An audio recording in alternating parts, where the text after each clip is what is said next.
Hi everyone, I'm Andy from Jamf. Welcome to the second in a series of command line lessons.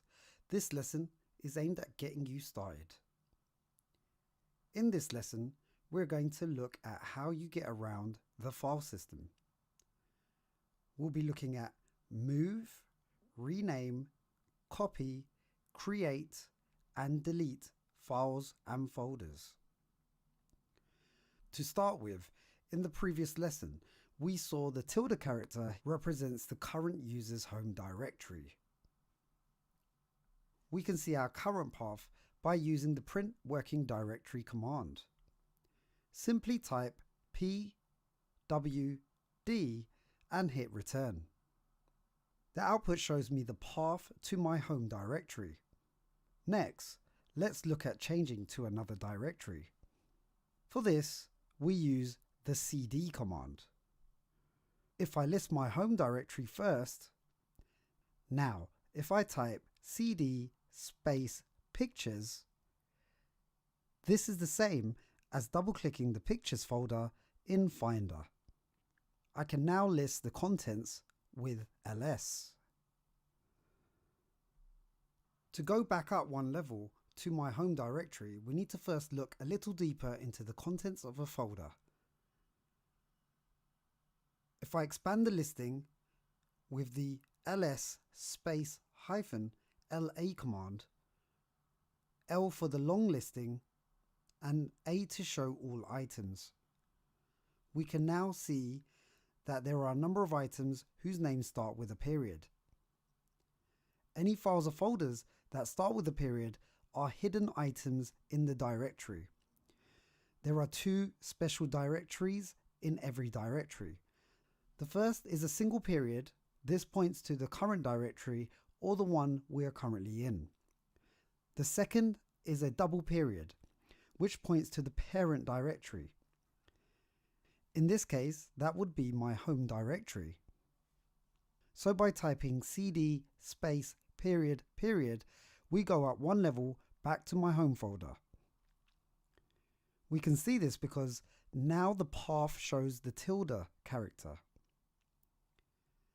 Now we are going to look at absolute paths and relative paths. An absolute path is the full path and always starts at the top of the file system, which is root, and denoted by the /. As an example, let's go to my pictures folder again. So cd space / users / ladmin / pictures. By typing the absolute path, you get to anywhere in the file system provided you have permission. A relative path starts with your current location in the file system. So if I go back to my home folder by using cd space period period, I can get to the movies folder by typing cd space movies, because the movies folder is one level down from where I currently am. The next command to look at is how to create a folder. This command is mkdir, which stands for make directory. I'm going to change the directory to my desktop so we can see the effects of the command. Type cd space tilde / desktop. Now, if I type mkdir space Jamf, a folder called Jamf is created on the desktop. Next, I'm going to use the touch command. One of the things we can do with this command is create a plain text file. So if I type touch space test, an empty text file named test is created on the desktop. If I double click the file, it opens in TextEdit. My next command is mv. mv can be used to rename or move a file or folder. Let's start by renaming the test file I created. Type mv space test space 100. Test being the source and 100 being the destination. The destination would need to be a folder. As we do not have a 100 folder on the desktop, the mv command renames the file. If we do something similar by typing mv space 100 space Jamf,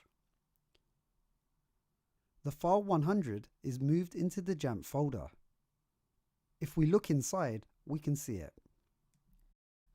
If we wanted to copy the file, instead of moving it, we could use the cp command. Let's create the test file by using our previous commands. Touch space test. And now to copy it to the Jamf folder. Type cp space test space Jamf. We can now see there is a test file in the folder called Jamf. Lastly, for this lesson, we're going to look at deleting files and folders. To delete, we have the remove command, rm. Type rm space test and hit enter. And our test file is deleted. Unlike Finder, it is not put into the trash. It has been deleted and there is no undo command. If I try to do the same with a folder, so if I type rm space Jamf, it tells me it's a directory and it will not be deleted. To delete this folder, I need to use an option with rm.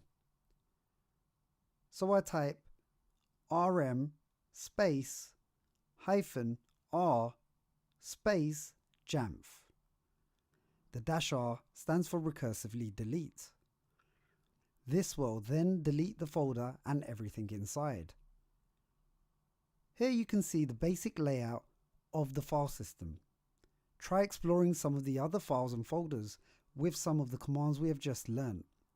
Thanks for listening and join me in the next lesson.